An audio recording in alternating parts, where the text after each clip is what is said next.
Good morning.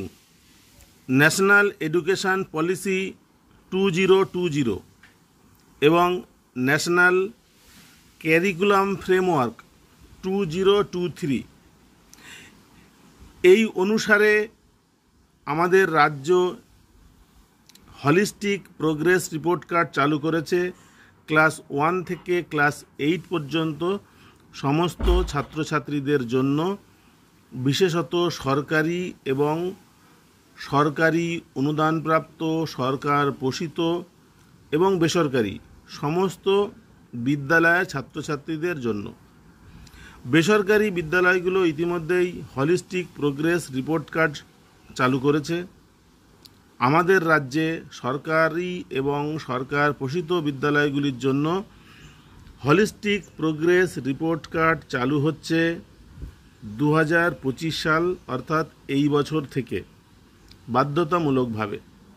এই holistic progress report card কীভাবে fill up করতে হবে সেটা নিয়ে বিভিন্ন জনের বিভিন্ন রকমের মত আছে। শিক্ষা দপ্তর থেকে যে সমস্ত ট্রেনিংগুলো দেওয়া হয়েছে সেই ট্রেনিংগুলোতেও পরিষ্কারভাবে কিছু কিছু বিষয় আলোচিত হয়নি। আমি অনেক ইউটিউব ভিডিও দেখেছিলাম, সেখানে অনেকেই যারা ভিডিও আপলোড করেছেন তারা সার্বিক প্রগতি নিদর্শনপত্র বা হলিস্টিক প্রোগ্রেস রিপোর্ট কার্ড সম্পর্কে যেটুকু চোখে দেখা যায় সেটুকুই আলোচনা করেছেন, কিন্তু ফিল আপ করতে গেলে যে সমস্ত সমস্যায় পড়বেন টিচাররা, সেই রকম সমস্যাগুলো আলোচনা করব আজকের এই ভিডিওতে। বেসিক যে জিনিসগুলো সকলেই জানেন, সমস্ত ইউটিউব চ্যানেলে আছে, সেগুলো নিয়ে খুব বেশি আলোচনা করব না। যেখানে অসুবিধা হবে সেটা নিয়ে আলোচনা করার আমার প্রাথমিক উদ্দেশ্য। হলিস্টিক প্রোগ্রেস রিপোর্ট কার্ডে প্রথম পাতা এরকম দেখতে। এখানে ছাত্রছাত্রীর নাম, date of birth, student ID, Aadhaar number, রক্তের গ্রুপ, বাবার নাম, মায়ের নাম, অভিভাবকের নাম এবং একটি ছবি, এটা সবাই জানেন। ক্লাস 1 থেকে 8 পর্যন্ত প্রত্যেকটি ক্লাসের প্রত্যেকটি ছাত্রের জন্য এই একটি মাত্র হলিস্টিক রিপোর্ট কার্ড হবে। যেহেতু এবছর থেকে এই হলিস্টিক প্রোগ্রেস রিপোর্ট কার্ড শুরু হচ্ছে, সেই জন্য কোনো বাচ্চা ক্লাস 1-এ পড়ে, কোনো বাচ্চা ক্লাস 2, 3, 4, 5, 6, 7, 8-এ পড়ে। যারা ক্লাস 1-এ পড়ে তাদের এই একটি কার্ডই 1, 2, 3, 4 এবং ক্ষেত্রবিশেষে 5 প্রাইমারি স্কুলে থাকার পরে এই কার্ডটি চলে আসবে হাই স্কুলে। সেখানে 5, 6, 7, 8 এই 4টি ক্লাসের রেকর্ড রাখা হবে। যারা কেবলমাত্র ক্লাস 8-এ পড়ে তারা 1 বছরের জন্য এই কার্ডে লেখার সুযোগ পাবে। যারা 6-এ পড়ে, 7-এ পড়ে তাদের ক্ষেত্রে তাদের আগেরগুলো ফাঁকা থাকবে। আর যারা 1 থেকে শুরু করেছে এই বছর, তাদের এই একটি কার্ডেই বছরের পর বছর ধরে লেখা হবে। এই কার্ডটি জমা থাকবে স্কুলে। প্রত্যেক বছর 2-3 বার এই কার্ডটি পাঠানো হবে অভিভাবকদের কাছে স্বাক্ষর করার জন্য। তারপর আবার জমা নিয়ে নিতে হবে এবং স্কুলে এটাকে সংরক্ষণ করে রাখতে হবে। কারণ এই কার্ডটি যদি প্রথম ইউনিট টেস্টের পরীক্ষার পরে বা সেকেন্ড ইউনিট টেস্ট পরীক্ষার পরে, যেটাকে আমরা সামেটিভ টেস্ট বলি, সেই সমস্ত পরীক্ষাগুলোর পরে যদি বাড়িতে পাঠানো হয় তাহলে অনেক ক্ষেত্রে এই কার্ডটি সুন্দরভাবে ফেরত পাওয়া যাবে না। এই জন্য অল্প 2-1 দিনের জন্য অভিভাবকদের কাছে পাঠানো হবে বা অভিভাবকদের স্কুলে ডেকে এনে সই করিয়ে নেওয়া হবে, আর কার্ডটি সংরক্ষণ করতে হবে বিদ্যালয়ে। এই কার্ডে প্রথম পাতার পেছন দিকে রয়েছে এরকম একটি development of personality and life skill. এখানে ক্লাস 1, 2, 3, 4 এবং এই কার্ডের শেষে রয়েছে 5, 6, 7, 8 এই 4 ক্লাসের জন্য যে যে ইন্ডিকেটরগুলো এখানে লেখা আছে, সেই ইন্ডিকেটরগুলো 1 থেকে 8 পর্যন্ত একই। শ্রবণ দক্ষতা, communication skill, empathy skill, cooperation skill ইত্যাদি ইত্যাদিগুলো টোটাল 15টা করে পয়েন্ট রয়েছে। এই 15টা করে পয়েন্ট আলোচনা করব, কারণ লিসনিং স্কিলের মধ্যে কোন কোন বিষয়গুলি দেখা হবে, কমিউনিকেশান স্কিলের মধ্যে কোন কোন বিষয়গুলি দেখা হবে, এগুলো আলোচনা না করলে অসুবিধা হবে। একই রকমভাবে আরেকটি পাতা আছে বিহেভিয়ারাল কগনিটিভ আউটকামস বা আচরণের বৌদ্ধিক ক্ষেত্রের প্রকাশসমূহ। এখানে গ্রেড বসাতে হবে। 4টি গ্রেড আছে: ক খুব ভালো, খ ভালো, গ সন্তোষজনক, ঘ আরও উন্নতির প্রয়োজন। একটি পয়েন্ট আছে আত্মসচেতনতা বা সেলফ অ্যাওয়ারনেস। বেশিরভাগ স্কুলে এখানে আন্দাজে একটা নম্বর দেওয়া হয়। এটা দিতে দেখেছি, দেওয়া উচিত কি না আমি বলছি না। এখানে গড়ে নম্বর দেওয়া হয়। যারা ক্লাসের প্রথম দিকের ছাত্র, যাদের রোল 1, 2, 3, 4 ইত্যাদি, তাদেরকে বেশি নম্বর করে দেওয়া হয়। আর যারা শেষের দিকের ছাত্র, তাদেরকে গড়ে কম নম্বর দেওয়া হয়। এটা চলে আসছে, কিন্তু এই আত্মসচেতনতা, কমিউনিকেশান স্কিল এগুলো শেষের দিকের ছেলে মেয়েদের মধ্যেও ভালো থাকে, কিন্তু তারা উপেক্ষিত হয়। সেজন্য এই আত্মসচেতনতা বা কমিউনিকেশান স্কিল এইগুলোতে যখন নম্বর বসানো হবে, তখন কোন কোন বিষয়গুলোর উপর নজর দিতে হবে সেগুলো আলোচনা করব। প্রথম থেকে শুরু করি। ক্লাস 1, 2, 3, 4 প্রত্যেকটা ক্লাসেরই বিষয়বস্তুগুলো একই, শুধুমাত্র সাবজেক্টের ক্ষেত্রে একটু কম বেশি আছে। 1-এর ক্ষেত্রে প্রথম ভাষা, দ্বিতীয় ভাষা, তৃতীয় ভাষা, গণিত ইত্যাদি ইত্যাদি ব্যাপারগুলো যা আছে, 8-এর ক্ষেত্রে তার থেকে একটু বেশি আছে। নম্বর বিভাজনও এখানে দেওয়া আছে। বেশিরভাগ ক্ষেত্রে এগুলো দেওয়া হয় আন্দাজে, একটা গড় নাম্বার হিসেবে, কিন্তু গড় নাম্বার হিসেবে দেওয়া যাবে না। এগুলো প্রত্যেকটি বাচ্চাকে সারা বছর তাদেরকে দেখতে হবে, তাদেরকে দেখে তাদের মূল্যায়ন করে সঠিক নম্বরটাই বসাতে হবে। এগুলোর উপরেই তাদের ভবিষ্যৎ নির্ভর করবে। আমি ক্লাস 8টা নিয়ে আলোচনা করছি। প্রথম পাতাতে বিদ্যালয়ের নাম, গ্রামের নাম, ছেলেমেয়ের নাম, স্কুলের নাম, মেল আইডি ইত্যাদি ইত্যাদি যে সমস্তগুলো আছে সেগুলো ফিল আপ করা যাবে সহজে। এটা নিয়ে বিশেষ আলোচনার কিছু নেই। আলোচনাটা হচ্ছে দ্বিতীয় পাতায় ফর্মেটিভ এভ্যালুয়েশন। এখানে first formative, second formative, third formative 3টে কলাম রয়েছে। প্রত্যেকটা ফর্মেটিভের আবার 3টে করে ভাগ রয়েছে: 1A, 1B, 1C, দ্বিতীয় ফর্মেটিভের ক্ষেত্রে 2A, 2B, 2C, তৃতীয় ফর্মেটিভের ক্ষেত্রে 3A, 3B, 3C ইত্যাদি ফর্মেটিভের ক্ষেত্রে। সেই জন্য আগে F লেখা রয়েছে। প্রথম ফর্মেটিভে যেমনভাবে লিখতে হবে, দ্বিতীয় ফর্মেটিভেও তেমনভাবেই লিখতে হবে। সুতরাং একটা আলোচনা করলেই হবে। এখানে F1A অর্থাৎ ফর্মেটিভ 1 তার 3টে ফেজ। সেই 3টে ফেজের মধ্যে F1A মানে কি, এখানে কি লিখতে হবে, কোনটা হিসাব করে লিখতে হবে। মোটামুটিভাবে এটা নিয়ে আরও নির্দেশিকার দরকার আছে। আলোচনাটা হয়নি সেভাবে, তবে যেটুকু আমি বুঝেছি এগুলো মান্থলি হিসাবে হবে। একটা বাচ্চা স্কুলে পড়ে, তার সেশন 12 মাসের। সে 12 মাসের সেশনের মধ্যে ডিসেম্বর মাসে তাদের পরীক্ষা টরীক্ষা হয়, কখনো কখনো নভেম্বর মাসে পরীক্ষা হয়। সুতরাং সেই মাসে বাচ্চাদেরকে তেমন পাওয়া যায় না পরীক্ষার দিনগুলো ছাড়া। পরীক্ষা হয়ে যাওয়ার পরেও তাদের অনেক দিন ছুটি থাকে। পুজোর ছুটি, গরমের ছুটি এরকম মিলিয়ে যদি 3 মাস বাদ দেওয়া যায়, তাহলে বাকি থাকে 9 মাস। সেই 9 মাসকে 9টি ভাগে ভাগ করে আমরা এখানে লিখতে পারি।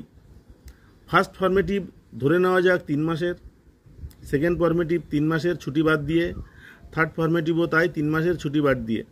তাহলে প্রত্যেক মাসের ক্ষেত্রে আমরা এক একটা ভাগে লিখতে পারি। ফার্স্ট ল্যাঙ্গুয়েজ, প্রথম ভাষা, তাহলে জানুয়ারি মাসে আমরা কি দেখতে পেলাম, ফেব্রুয়ারি মাসে কি দেখতে পেলাম এবং মার্চ মাসে কি দেখতে পেলাম, এইভাবে আমরা ভাগ করে নিতে পারি। আমি আগেই বলেছি এটা নিয়ে কোনো আলোচনা হয়নি।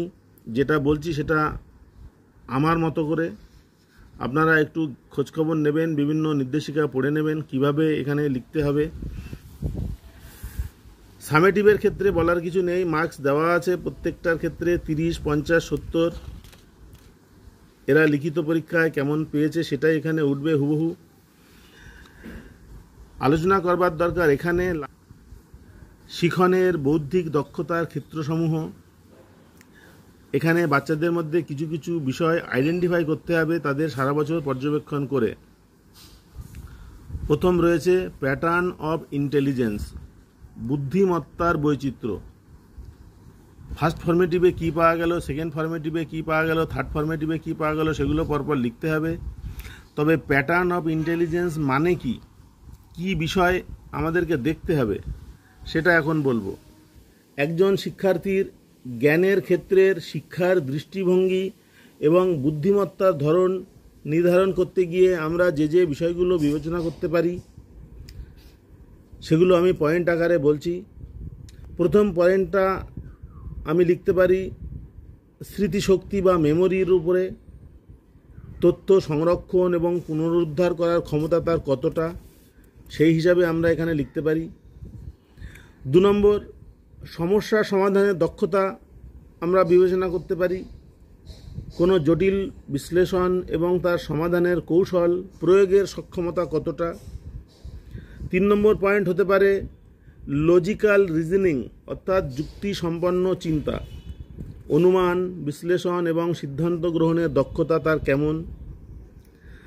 4 নম্বর হতে পারে অ্যাটেনশান এবং কনসেন্ট্রেশন বা মনোযোগ এবং মনোসংযোগ বিষয়ে, যে কোনো নির্দিষ্ট কাজ বা বিষয়ের উপরে ফোকাস করার ক্ষমতা কতটা সেই হিসাবে। ভার্বাল এবং নন ভার্বাল ইন্টেলিজেন্স কেমন, অর্থাৎ ভাষাগত দক্ষতা এবং চিত্র সংক্রান্ত কোনো কিছু চিন্তা করার ক্ষমতা কতটা সে বিষয়ে একটা পয়েন্ট হতে পারে।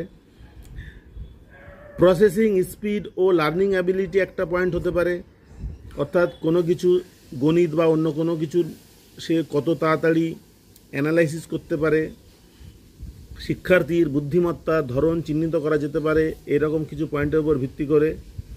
ডিসিশন মেকিং একটা পয়েন্ট হতে পারে, ক্রিয়েটিভিটি একটা পয়েন্ট হতে পারে। দ্বিতীয় পয়েন্টটা আছে আগ্রহের ক্ষেত্র বা এরিয়া অফ ইন্টারেস্ট। একজন শিক্ষার্থীর জ্ঞানের ক্ষেত্রের শিক্ষার দৃষ্টিভঙ্গি এবং তাদের আগ্রহের ক্ষেত্র নির্ধারণ করতে আমি কোন কোন পয়েন্ট বিবেচনা করতে পারি। প্রথম পয়েন্ট হতে পারে বিষয়ভিত্তিক আগ্রহ বা সাবজেক্ট ইন্টারেস্ট, তার কোন সাবজেক্ট ভালো লাগে। যদি সবকটা সাবজেক্টই ভালো লাগে তাহলে তার নম্বর বেশি হবে। যদি বিশেষ কোনো সাবজেক্টের উপরে তার আগ্রহ থাকে সেটাও আমরা এখানে লিখব। এই জায়গাটা মূলত আমরা একটু ডেসক্রিপটিভভাবে লিখব। 2 নম্বর পয়েন্ট হতে পারে একাডেমিক এবং এক্সট্রা কারিকুলার অ্যাক্টিভিটিস। কোনো ছাত্রের সঙ্গীত, নাটক, খেলাধুলা, বিতর্কের মতো কার্যকলাপে আগ্রহ থাকতে পারে, কোনটাতে তার আগ্রহ বেশি সেটা আমরা এখানে লিখতে পারি, কোনটাতে আগ্রহ কম আমরা সেটাও উল্লেখ করে দিতে পারি। 3 নম্বর পয়েন্ট এখানে আছে পজিটিভ অ্যাটিটিউড বা মনোভাব। আমরা জানি যে কোনো কাজে সফল হতে গেলে, জীবনে সফল হতে গেলে পজিটিভ অ্যাটিটিউড থাকতে হবে। প্রথমেই যদি আমাদের মনের মধ্যে আসে এটি আমার দ্বারা হবে না কিংবা এটি ওর দ্বারা হবে না, তাহলে আমরা প্রথমেই পিছিয়ে গেলাম। পজিটিভ অ্যাটিটিউড রাখতে হবে। শিক্ষার্থীর পজিটিভ অ্যাটিটিউডের মধ্যে কোন কোন বিষয়গুলো বিবেচনা করা যেতে পারে, তার মধ্যে প্রথম পয়েন্টটা আমি বলতে পারি যে ইন্টারেস্ট ইন লার্নিং, অর্থাৎ তার শিখতে আগ্রহ কেমন আছে, শিক্ষার্থীর নতুন কিছু জানার ইচ্ছা আছে কিনা। 2 নম্বর হতে পারে সেলফ কনফিডেন্স, নিজের উপর যদি বিশ্বাস থাকে, শিক্ষার্থীর বিশ্বাসের মাত্রা নিজের উপর থাকলে তার পক্ষে অনেক কঠিন কাজ করা সম্ভব, সেটা কতটা সেটা দেখতে হবে। অ্যাক্টিভ পার্টিসিপেশন, কোনো ছাত্র কেমনভাবে স্কুলের বা স্কুলের বাইরের বিষয়গুলিতে পার্টিসিপেট করে, অ্যাক্টিভ পার্টিসিপেন্ট কতটা সেটা দেখতে হবে। ক্লাস ও সহশিক্ষা কার্যক্রমে সক্রিয়ভাবে অংশগ্রহণের প্রবণতা কেমন। 4 নম্বর হতে পারে যে পরিশ্রম ও অধ্যবসায়, হার্ড ওয়ার্ক এবং প্রিজারভারেন্স, শেখার পথে কোনো অসুবিধা হলে ধৈর্য ধরে পরিশ্রম করার মানসিকতা তার কেমন। কোনো একটি অঙ্ক করতে গিয়ে যদি অঙ্কটি বেঁধে যায় কোথাও, তাহলে সে সেটিকে বাদ দিয়ে আবার নতুন অঙ্ক শুরু করে, না ওই অঙ্কটি আবার অন্যভাবে করার চেষ্টা করে, এরকম ধরনের বিষয়গুলো আমাদের দেখতে হবে। নতুন চ্যালেঞ্জ গ্রহণ করা এবং ব্যর্থতা থেকে শেখার ইচ্ছাটা কেমন সেটা দেখতে হবে। অর্থাৎ ইতিবাচক একটা দৃষ্টিভঙ্গি, পজিটিভ মাইন্ডসেট, এটাও বিবেচনা করা যেতে পারে। এরপরে আছে ব্যতিক্রমী দক্ষতা তার কী আছে সে বিষয়ে বলবো, কোন কোন পয়েন্ট এখানে বিবেচনা করা যেতে পারে। একটা বিষয় হতে পারে তীক্ষ্ণ স্মৃতিশক্তি তার আছে কি না, দ্রুত কোনো তথ্য সংরক্ষণ করা ও তার পুনরুদ্ধার করার ক্ষমতা আছে কি না, দ্রুত শেখার ক্ষমতা তার আছে কি না, ফাস্ট লার্নিং অ্যাবিলিটি, কম সময়ে নতুন ধারণা সে কেমনভাবে নিতে পারে সেই সামর্থ্যটা আমরা দেখব। ইনোভেশন এবং ক্রিয়েটিভ থিঙ্কিং বা উদ্ভাবনী ও সৃজনশীল চিন্তা, নতুন ধারণা তৈরি, তার বাস্তবায়ন করার দক্ষতা কেমন সেটা দেখতে পারি। উচ্চতর বিশ্লেষণ ক্ষমতা দেখতে পারি, কোনো তথ্য বিশ্লেষণ করা, জটিল সমস্যার সমাধান করা এর সক্ষমতা কতটা। বাচ্চাটি যে কথাগুলো বলে সেগুলির পেছনে কোনো যুক্তি আছে কি না, অর্থাৎ লজিক্যাল এবং ক্রিটিক্যাল থিঙ্কিং বিষয়টা আমরা দেখতে পারি। গভীরভাবে চিন্তা করার দক্ষতা বা কোনো তথ্য যাচাই করার ক্ষমতা তার কতটা। ব্যতিক্রমী দক্ষতার মধ্যে আরেকটা বিষয় খুব গুরুত্বপূর্ণ, সেটা হচ্ছে বহুমুখী প্রতিভা তার আছে কিনা। বিভিন্ন বিষয়ে সমান দক্ষতা প্রদর্শন করা, যেমন বিজ্ঞান, সাহিত্য, সঙ্গীত, খেলাধুলা ইত্যাদির বিষয়ে, ছবি আঁকা, এইরকম ধরনের ব্যতিক্রমী দক্ষতা তার আছে কিনা। একটা পয়েন্ট খুব ইম্পর্ট্যান্ট, সেটা হচ্ছে দূরদর্শিতা ও কৌশলগত চিন্তা করার ক্ষমতা। ভবিষ্যতে কোনো পরিকল্পনা ও দীর্ঘমেয়াদী সমস্যা সমাধানের ক্ষেত্রে সে কীভাবে এগোয়, কোনো একটা কাজ কিভাবে করতে হবে সে বিষয়ে একটু আগে ভেবে নেওয়া তার মধ্যে আছে কি না। আরেকটা পয়েন্ট খুব ইম্পর্ট্যান্ট, সেটা হতে পারে দ্রুত অভিযোজন করার ক্ষমতা। নতুন পরিবেশে, নতুন পরিস্থিতিতে সহজে মানিয়ে নিতে পারে কি না। সেলফ লার্নিং অ্যাবিলিটি, অর্থাৎ নিজে নিজে শেখার চেষ্টা ও আগ্রহ তার আছে কি না।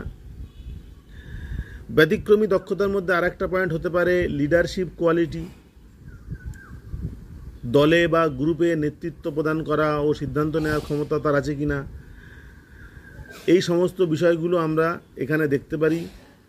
হাইলি কিউরিয়াস নেচার, অর্থাৎ জিজ্ঞাসু মনোভাব সে কি না। নতুন বিষয়ে জানার প্রতি গভীর কৌতূহল ও প্রশ্ন করার ক্ষমতা তার কেমন। এই সমস্ত পয়েন্টগুলো আমরা এখানে বিবেচনা করতে পারি। পরের পয়েন্ট হচ্ছে ফিচার্স অফ অ্যাংজাইটি। এই পয়েন্টের আন্ডারে আমরা কোন কোন বিষয়গুলোকে দেখতে পারি, যে অতিরিক্ত দুশ্চিন্তা করে কি না, ছোটোখাটো বিষয়েও তার দুশ্চিন্তা কেমন, অতিরিক্ত দুশ্চিন্তা আছে কি না, ভয় ও আশঙ্কা আছে কি না, পরীক্ষার ফলাফল কেমন হবে, পারফরমেন্স কেমন হবে, ভবিষ্যৎ নিয়ে তার অতিরিক্ত ভয় আছে কি না। ল্যাক অফ কনসেন্ট্রেশন বা মনোযোগের অভাব, সেটাও আমরা দেখতে পারি, যে পড়াশোনার সময় সহজেই মনোযোগ বিচ্যুত হয় কি না বা মন দিয়ে শোনে কি না। কোনো সিদ্ধান্ত নিতে দ্বিধা আছে কি না, সহজ সিদ্ধান্ত নিতেও দুশ্চিন্তা করা বা দ্বিধাগ্রস্ত থাকা অনেকের বৈশিষ্ট্য থাকে, সেরকম কিছু আছে কি না। ফিজিক্যাল সিমটমস বা স্বাস্থ্যগত সমস্যা, যেমন মাথা ব্যথা, পেট ব্যথা, অতিরিক্ত ঘাম হওয়া, শ্বাসকষ্ট, হৃদস্পন্দন বেড়ে যাওয়ার মতো লক্ষণ দেখা দেয় কি না। পরীক্ষার সময় সে অতিরিক্ত চাপ অনুভব করে কি না, অস্বাভাবিকভাবে নার্ভাস হয়ে যাওয়া এরকম কোনো ঘটনা ঘটে কি না।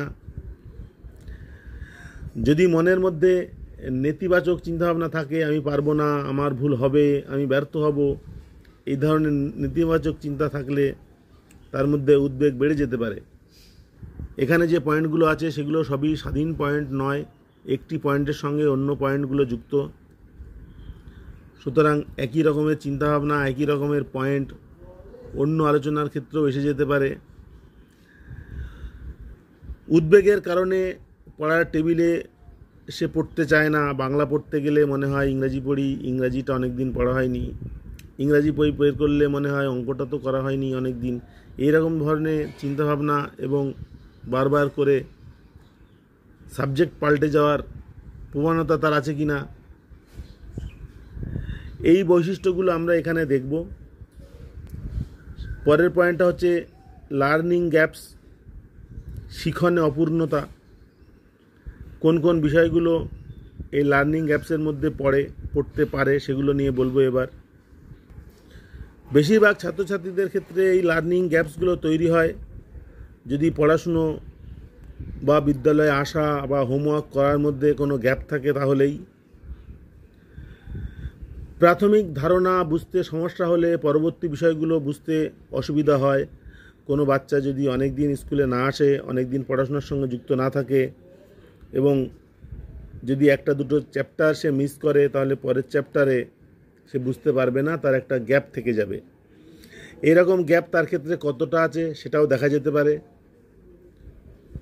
পূর্ব জ্ঞান ও বর্তমান শিক্ষার সংযোগের অভাব, lack of connection between prior knowledge and new knowledge, এটা আমরা দেখতে পারি। শিক্ষার্থী সহজেই বিভ্রান্ত হয়। দীর্ঘ সময় ধরে পড়ার প্রস্তুতি বা দীর্ঘ সময় ধরে পড়ার প্রতি তার অনেক সময় মনোযোগ ধরে রাখতে পারে না। শেখার গতি স্লো, অনেকে হিসাব নিকাশ অনেক ধীরে ধীরে করে। সঠিকভাবে তথ্য বোঝার পরিবর্তে ভুলভাবে তথ্য বুঝলে তার গ্যাপ বাড়বে। বিষয়টি বুঝতে না পারলে পরীক্ষায় খারাপ ফলাফল হবে, পরীক্ষায় কম নম্বর পাবে। এরকম কতগুলো বিষয় যেগুলো গ্যাপ থাকলে তৈরি হয়। প্রশ্ন করতে অনীহা আছে কিনা, দ্বিধা বা আত্মবিশ্বাসের অভাবে শিক্ষার্থী অনেক সময় প্রশ্ন করতে চায় না। অনুশীলনের অভাব আছে কিনা, সে সঠিক সময়ে হাতের কাজ জমা দেয় কিনা, হোমওয়ার্কগুলো করে কিনা, ক্লাস ওয়ার্কগুলো করে কিনা, এগুলো আমরা এই লার্নিং গ্যাপের মধ্যে দেখতে পারি। আরেকটি পয়েন্ট খুব ইম্পর্ট্যান্ট, সেটা হচ্ছে স্পেসিফিক লার্নিং ডিফিকাল্টিস বা বিশেষ শিক্ষণ প্রতিবন্ধকতা। বিশেষ শিখন প্রতিবন্ধকতার মধ্যে অনেকগুলো শিখনগত অসুবিধা থাকতে পারে যেগুলো চিহ্নিত করা দরকার। প্রথম পয়েন্ট হতে পারে যে ল্যাঙ্গুয়েজ বেসড ডিফিকাল্টিস, অর্থাৎ ভাষাগত অসুবিধা।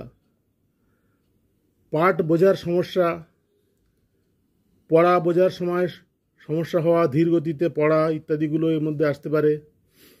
বানান ও লেখার সমস্যা হতে পারে, বানান ভুল করা, শব্দ গঠনে অসুবিধা, বাক্য গঠনে অসুবিধা, সংখ্যা বোঝার সমস্যা বা মৌলিক গাণিতিক ক্রিয়াগুলোতে দুর্বলতা আছে কিনা, গাণিতিক প্রশ্নের বিশ্লেষণ ও সমাধান করতে তার অসুবিধা হয় কিনা, কর্মমুখী স্মৃতির দুর্বলতা, অর্থাৎ তথ্য মনে রাখতে ও তথ্যের প্রয়োগ করতে অসুবিধা হতে পারে।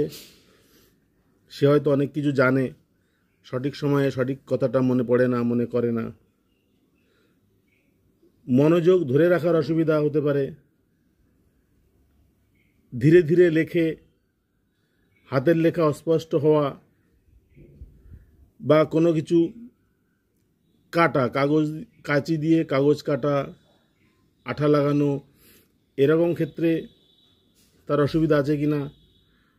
শোনার ক্ষেত্রে অসুবিধা আছে কিনা, শব্দ শোনা, শব্দ বোঝা, এগুলো। তাছাড়া যোগাযোগের অসুবিধা, আবেগ নিয়ন্ত্রণের অসুবিধা, এরকম ধরনের তার কোনো অসুবিধা আছে কিনা, সেগুলো আমরা এখানে বিবেচনা করব। এবং এই সমস্ত পয়েন্টগুলো আমরা যখন লিখব, তখন প্রথম পর্বে যে যে অসুবিধাগুলো চিহ্নিত করা হয়েছিল, দ্বিতীয় পর্বে নিশ্চয়ই সেটার উন্নতি হওয়া প্রয়োজন, তৃতীয় পর্বে আরও উন্নতি হওয়া প্রয়োজন। এইভাবে এই বিষয়গুলির উন্নতি অবনতি আমরা এখানে লিখব। এই আলোচনা এখানেই শেষ করছি। আমরা পরের আলোচনাতে পরের যে বিষয়গুলো রয়েছে সেই বিষয়গুলো নিয়ে আরও একটু ধারণা দেওয়ার চেষ্টা করব।